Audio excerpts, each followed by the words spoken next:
Bueno, lo habíamos planteado antes del corte. Mariano, el tema del impacto de los servicios públicos en términos relativos, en porcentajes, ¿sí? ¿Cómo ha incrementado en el salario del trabajador? Esta estadística que se publicó esta semana, te pregunto a vos, pueden ser dos motivos. Aumentó muchísimo en términos absolutos los servicios y por otro lado los salarios no crecieron al mismo ritmo, no solamente de los servicios, sino al mismo ritmo de la inflación que haga que esta ecuación se haya invertido de manera tan significativa, ¿no? Bueno, crecieron en un porcentaje mayor, esto incluso el propio gobierno siempre lo planteó de esta manera porque a juicio del gobierno, se puede estar de acuerdo o no, quería hacer una readecuación de tarifas, prometió que este año era el último año donde las tarifas crecían por encima de la inflación y de los salarios, ojalá sea así, desde ya que impacta, es más, yo creo que cuando uno mira por qué de repente la mejora salarial del año pasado no pegó tanto en el consumo, uno de los elementos puede ser porque parte de la mejora se te la come la pérdida por la parte de servicios públicos. Yo creo que hay que entender de todas maneras que en general hay ciertos servicios que son caros en todas partes del mundo, la cuestión no es tanto que te suban los servicios públicos, sino que pasa con el salario en consecuencia. Y para darle quizás el pie a Pedro, si iban ustedes en la pregunta que decían, digo, a la pyme, a la pequeña y mediana empresa le afecta desde dos canales. Primero, por el efecto que tiene en el potencial consumidor y además por el aumento de los servicios le pega a la pyme por el costo. Y yo quisiera resaltar algo, decía Pedro, que para mí es decisivo. Acá hay medio un mito en la Argentina de que el empresario pyme no es competitivo. Y la descripción que hacía de la estructura de costo que tiene, digo, cuando vos planteás sobre esa estructura que el 25% es el costo de la producción, entonces tu problema no es ser competitivo, es en definitiva qué mochilas tenés y sobre quién cargan. Y en la Argentina yo soy de los que piensan que quizás la carga tributaria promedio no sea demasiado más alta que en otros países. El problema es quién tiene la carga de esa carga tributaria, porque generalmente la pequeña y mediana empresa tiene una carga desproporcionada a una gran empresa y de lo mismo se distribuye entre las diferentes personas. El impuesto a las ganancias en otras partes del mundo es mucho más grande acá o más alto. El tema es que suelen pagarlo las personas y no tanto las sociedades. Entonces esas asimetrías para mí hay que tomarlas en cuenta porque también influyen en la deriva de la economía todos los días, ¿no? Pedro, bueno, lo escuchábamos a Mariano. La pregunta es, 2.4 millones de personas hicieron turismo este último fin de semana largo. Las ventas crecieron el 3.6%. ¿Cómo vemos esta dualidad, ¿no?, en base a la realidad económica que se vive también, ¿no? Sí, buena pregunta. A ver, mucha gente viajó más, pero también la gente viaja menos días. En ese sentido, se acabaron esas mega vacaciones de 30 días. Entonces la gente va repartiendo en fines de semana largo, sale, gasta, pero atención, ese gasto también está restringido a lo estrictamente necesario vinculado con la vacación. Y también hay mucha gente que ha cambiado el auto, porque ha habido récord de auto, de venta de auto, de crédito UVA. Nosotros entendemos que también eso genera que un cierto núcleo de gente con poder adquisitivo gasta o se endeuda, pero también eso restringe capacidad de dinero de gastar en otras actividades, en el comercio pyme y en otras actividades. Entonces es como que los promedios esconden cosas, porque tal vez es ese mismo grupo de gente que está cambiando el auto la que salió de vacaciones, ¿no? No sé si... Quedó claro. Perfectamente. Quedó claro. Perfectamente. Bueno, Pedro, muchísimas gracias. Mariano, lo mismo, muchísimas gracias. Gracias, señores. Mariano. Vamos a un pequeño corte, no se vayan, que el próximo bloque vamos a hablar de temas importantísimos.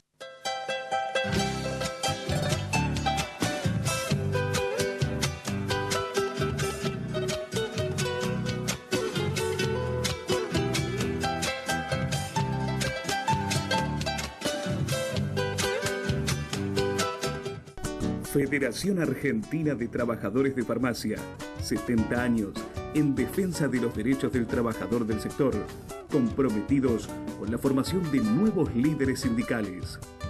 Obra social del personal de farmacia, el mejor remedio para su salud.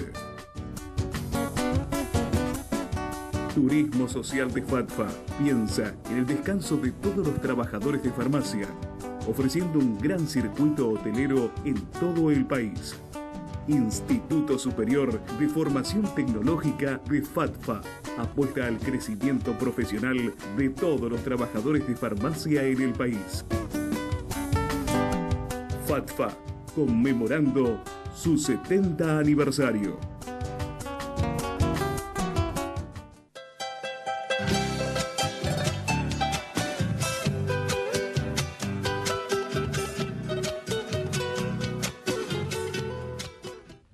continuamos en Proyecto Federal. Bueno, vamos a hablar del sistema previsional argentino, con alguien que sabe mucho porque trabaja hace muchos años ahí, independientemente de su rol de secretario general del gremio de APOPS. ¿Cómo está el sistema previsional argentino desde el punto de vista del seguro de la jubilación? ¿Nos estamos desfinanciando? Pues yo diría que seguimos siendo, en el periodo anterior, político digo, el gobierno anterior, me acuerdo que Carlos Tomada decía que ANSES era la nave insignia del Estado. No solo por su organización, por los jubilados, por las asignaciones universales, o sea, el cuidado a los segmentos más endebles, más desprotegidos de la sociedad, sino también por el dinero que manejaba y que maneja. La responsabilidad del pago, prácticamente el 60% del dinero que gasta la Argentina en forma anual va a la seguridad social. Y eso está bien porque habla bien de nosotros, de los argentinos, no le pertenece a ningún gobierno, digamos. Si bien hemos recuperado eso en la primera década del siglo, ¿no? A partir de la desaparición de las FJP, que nos costó tanto, ¿no? Porque las FJP se llevaron 100.000 millones de dólares al exterior. Creo que también en este gobierno, mal que le pese a este gobierno, ANSES sigue en el centro de la problemática social y de la problemática económica. No te olvides que el FGS, el Fondo de Garantía, tiene más dinero que el Banco Central. Y la verdad que lo tiene porque peleamos todos los días para que no se lo roben, ¿no? De hecho, Luis Caputo ya se llevó 500 millones a un fideicomiso, administrado por una empresa que era de él. Vamos a explicarle a la gente, sí. Porque el Fondo de Garantía de Sustentabilidad, las características, a ver, vos me corregís, ¿no? Yo hago una síntesis. El dinero de los jubilados se guarda, ¿sí? Para que no pierda valor se hacen inversiones. Eso a través del Fondo de Garantía de Sustentabilidad, y acá Leonardo está haciendo aclaraciones de quiénes fueron operando ese fondo, ¿es correcto? Claro, en realidad es de los jubilados porque viene al sistema jubilatorio, pero tiene que ver con nosotros, con todos los trabajadores que estamos acá. En actividad. Que somos los que aportamos, como los jubilados aportaron antes, por eso es un sistema solidario. Bueno, esos 50.000, en realidad debería haber 60.000 millones de dólares, pero ya estamos más cerca de 50.000 que de los 60.000 que recibió este gobierno, porque este gobierno se queja del gobierno anterior, por ahí tiene razón, no sé, pero la verdad que el gobierno anterior le dejó 60.000 millones de dólares en el ANSES. Solamente en el ANSES. Sí. O sea que la verdad que era un país funcionando, no recibieron un país quebrado, como dicen. Si no, no habría 60.000 millones en ANSES. ¿Y el jubilado está mejor? Porque, a ver, uno escucha, ¿no? El jubilado está peor. Por eso, uno escucha el día de hoy con todos estos cambios, con la recomposición del jubilado, con todas estas ideas que uno escucha. Y realmente cuando la ley de reparación, la utilización de las palabras, claro, reparación.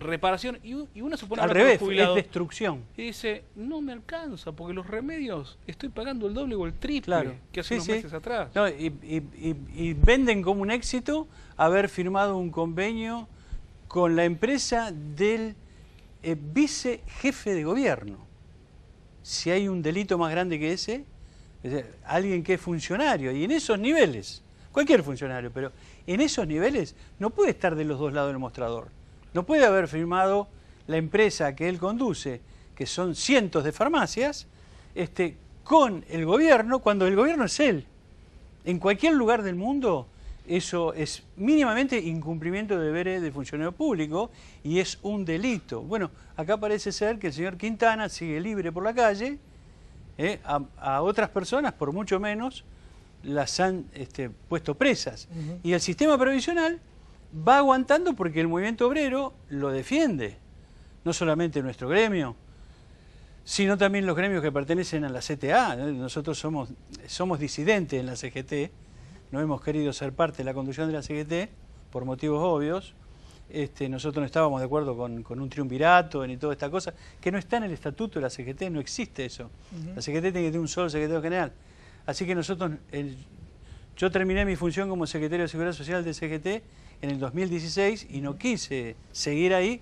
Bueno, somos disidentes dentro de la CGT, pero también la CTA ha hecho lo suyo para defender al sistema jubilatorio y lo seguimos haciendo, aunque ahora Rodríguez Larreta nos está sacando, tenemos grandes carteleras en los edificios, perfectamente legal, todo con factura, con todo lo que hace a la legalidad de tener un afiche, una publicidad, y hoy nos sacaron una publicidad en la calle Corrientes al 900 y hace 3 días en la calle San Juan. También te imaginas que son carteles de 12 metros por 50, lo hicieron con grúas a la 1 de la mañana. ¿Y por qué eso? No sé, pero es otro delito ese. Nosotros lo vamos a demandar porque legalmente está todo bien hecho. La empresa que contratamos, una empresa legal, así que estas cosas, y porque hay mucha desesperación. Ya la mentira no se puede tapar más con operaciones, con leyes un poco raras que van saliendo para tapar la realidad. La verdad que la economía cruje mal. Yo recién escuchaba al economista, en realidad no llegamos ni siquiera a los niveles de la economía del año 2015. Por ahí comparado al 2016, el 2017 debe haber sido buenísimo, porque el 2016 fue un desastre. Entonces te van vendiendo esas mentiras, cachito de mentira más cachito de otra mentira, y ahí van aguantando. Pero nuestro pueblo ya se está dando cuenta, y los jubilados, más que nadie, le han rebajado el 12% en sus haberes. En diciembre hubo una reacción muy fuerte nuestra, 200.000 personas. Muchos de tus televidentes deben haber ido a la plaza ese día. Fuimos reprimidos brutalmente y además nos dijeron que éramos los violentos. Nosotros somos los violentos, los que defendemos a los jubilados, los que defendemos una vida con dignidad. Nosotros somos los violentos. Digo, las políticas económicas que está llevando a cabo este gobierno, ¿cómo se las puede definir? Ahí nace la violencia, ¿no? Ni que decirte con los impuestos, con los tarifazos que se nos vienen todos los días, que el jubilado sufre peor que cualquier otro ciudadano, porque está en un momento de su vida muy difícil.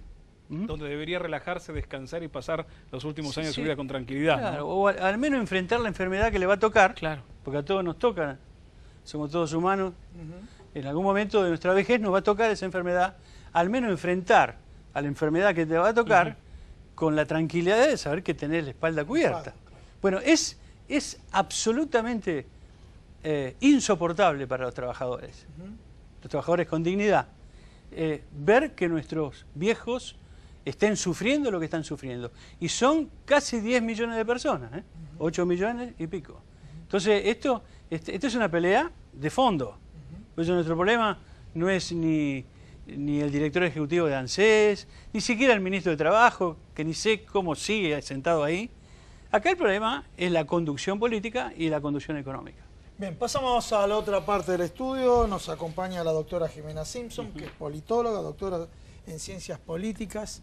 Y realmente el tema de Lula lleva implícito miles de preguntas. Pero a ver, empecemos por lo jurídico.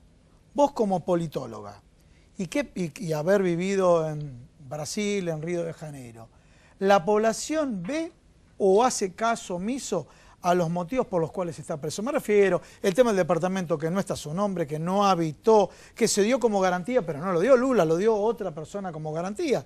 Lo cual, si yo tengo un departamento, Luis no va a dar mi departamento como garantía, ¿no es cierto? Bueno, esa es digamos, esos términos jurídicos por los cuales fue preso o porque querían que esté preso y algún sector de la sociedad brinda por ello. La sociedad está muy dividida en Brasil, ¿no? Hay una polarización bastante contundente, similar a lo que ocurre en la Argentina. Digamos, los pasos legales por los cuales Moro lleva a prisión a Lula son pasos que están previstos en la jurisdicción, principalmente la cuestión de la delación premiada, que sale en el gobierno Dilma. O sea, la delación premiada empieza a funcionar en Brasil por un incentivo incluso Impulso de Dilma Rousseff. Exactamente. Ahora, los parámetros jurídicos, hay ciertos parámetros de interpretación que, dependiendo del lado en que estás, de la polarización, ¿no? Si estás a favor o contra, porque hay un odio muy grande hacia el PT y hacia Lula, pueden ser interpretados de una forma y de otra. No hay pruebas directas ni concretas de que ese departamento sea de Lula o lo haya comprado a alguien cercano a Lula o su familia. Sin embargo, lo que hay son lo que ellos llaman, o como se sustenta la denuncia, hay indicios de prueba. Y estos indicios, justificados o legitimados en base a un contrato encontrado en el departamento de Lula cuando fue allanado, un contrato sin firma que lo está usando Moro y, digamos, su grupo para conectar o para justificar, para envasar, mejor dicho, Jimena, de la soberanía. ¿El juez Moro pertenece a algún partido político o está asociado a algún partido político o simpatiza con algún partido político? ¿Lo exteriorizó? En Brasil la legislación no permite, que creo que acá es lo mismo, ¿no? Que algún juez se filie a algún partido político. Hay algunos indicios de que él es muy simpatizante del PSDB, de Aécio Neves, de quien Fernando Henrique fue presidente. Ahora, ¿filiado a algún partido? No. No es, bien. No, se puede sentir, digamos, por las actitudes de él o por el histórico consubstanciado con el PSDB, que es de derecha. El PSDB sí, hoy en día es un partido más a la derecha de lo que en su momento empezó a ser cuando... Se dice por ahí que ya están trabajando estratégicamente los abogados, pero con tranquilidad, para poder lograr una libertad, ¿sí? No con una prisión preventiva, hasta que vaya a un juicio en una instancia superior Lula da Silva, y que existen estos elementos. Por eso se habla también de una posible liberación. La prisión de Lula hoy no es una... sí, la culpabilidad de Lula, la prisión de Lula no es algo que no pueda ser cambiado en el corto plazo. O sea, la defensa todavía tiene algunos pasos a seguir, inclusive porque no es una condena ya definitiva, ¿no? Todavía tiene que ser rectificada por el Superior Tribunal de Justicia y la defensa todavía tiene la chance de recurrir o de pedir 2 o 3 habeas corpus todavía, que probablemente serán denegados como lo fue el anterior. Ahora, lo más interesante en todo esto es que Lula, por la Constitución brasileña, el encarcelamiento en segunda instancia es inconstitucional. ¿Por qué? Porque hiere el supuesto de que toda persona es inocente hasta que se recorra, ¿no?, todo el camino, todo el proceso. Claro. La prisión de Lula surge justamente de una jurisprudencia del 2016 que abrió camino a la prisión en segunda instancia.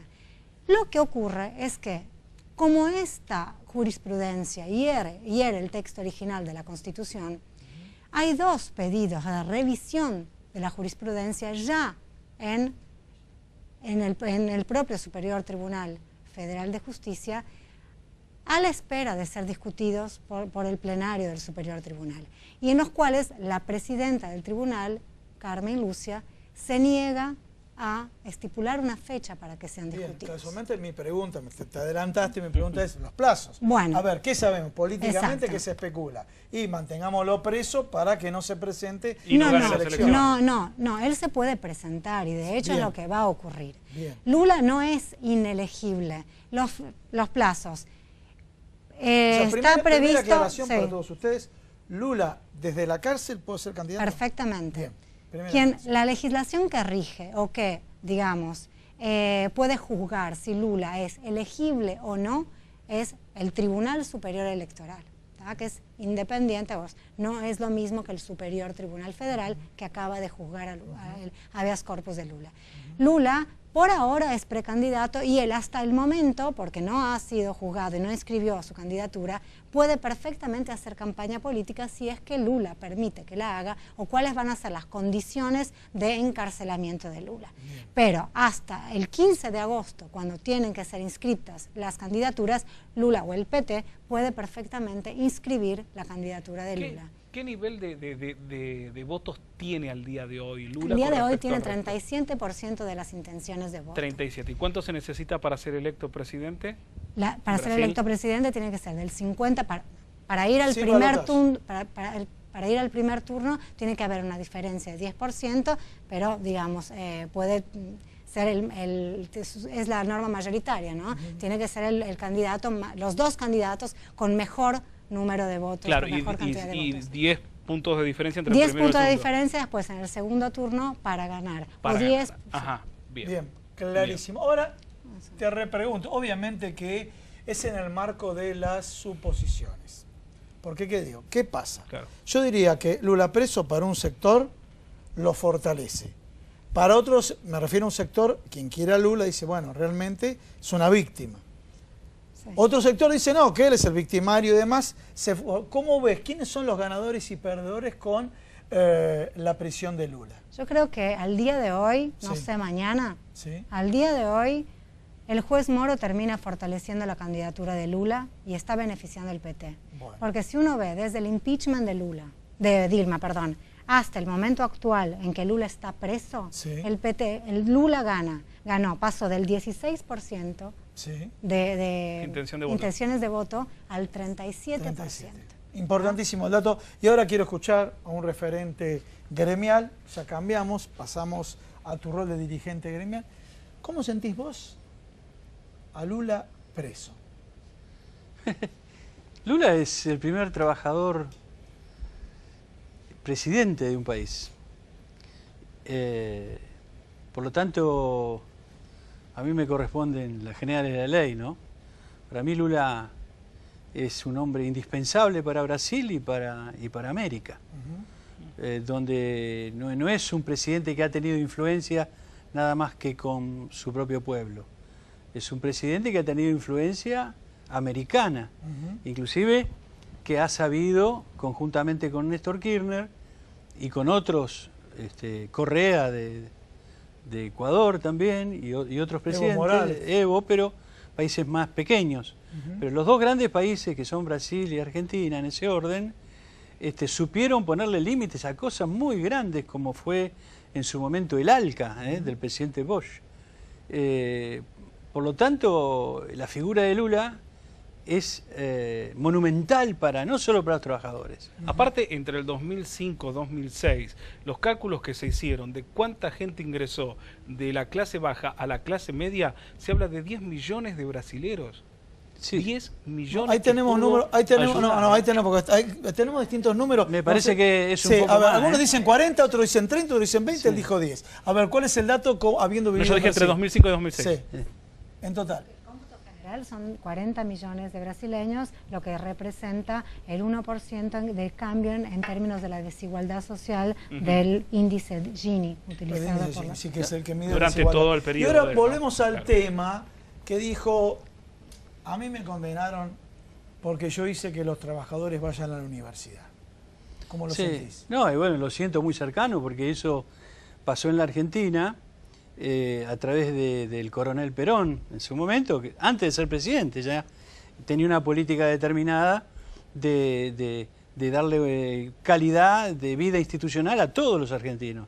De hecho, ahí surgen muchas cosas, ¿no?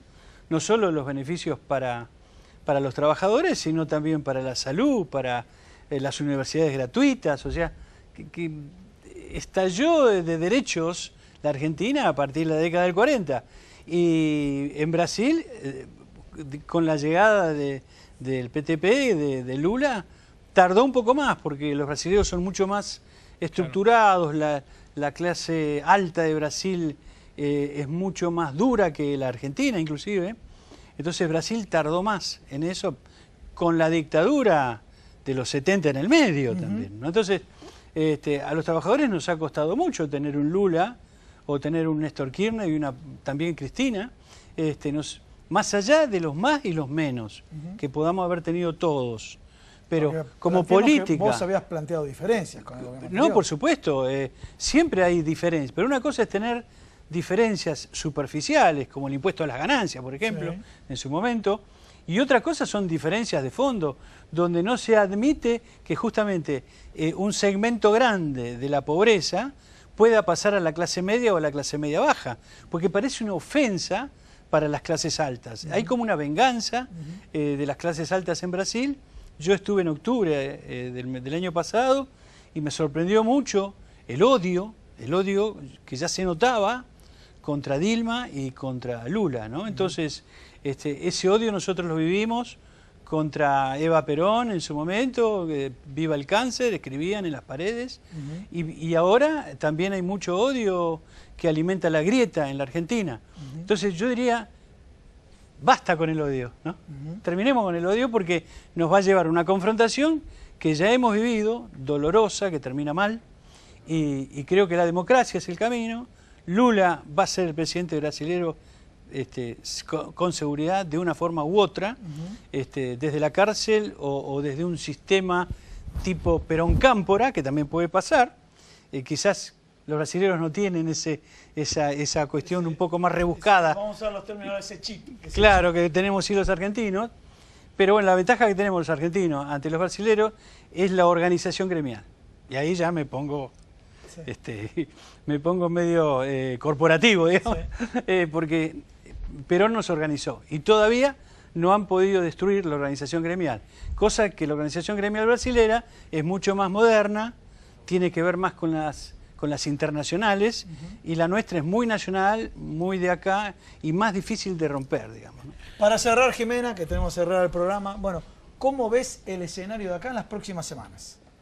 ¿Qué pensás? A ver, temas judiciales va a estar en la cartelera permanentemente y con la posibilidad, por sí o por no, que Lula puede quedar afuera. Hay dos puntos clave. Sí. Uno es si se pauta para la próxima semana la discusión acerca de las acciones de declaratorias de constitucionalidad, que en el caso, a respecto de la prisión en segunda instancia, que si son discutidas y es anulada la jurisdicción por la cual se envasó en la prisión de Lula, Lula va a ser liberado. Es el caso Eso por un lado. Curitiba. Es el caso Curitiba. Bien.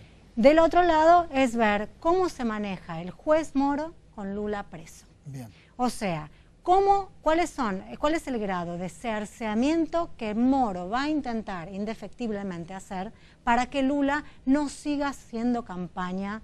Tres cosas en la cárcel, y cuál va a ser a partir de eso el rol de la sociedad o de sus apoyadores frente a este Lula preso, si digamos Lula es incomunicable. Yo me imagino algo, ¿no? No sé si será uno de los tantos escenarios que pueda llegar a ocurrir. Lula preso, no hay definiciones, queda todo en stand-by, es elegido presidente y sale de la cárcel como presidente. Sería algo único en el mundo, creo yo. Único. Bueno, Jimena, tenemos que cerrar. Jimena, bueno, muchas gracias. Leonardo, lo mismo digo. Muchísimas gracias por estar acá en el programa. Señores, nos vemos la semana que viene acá en Proyecto Federal. Chau, chau.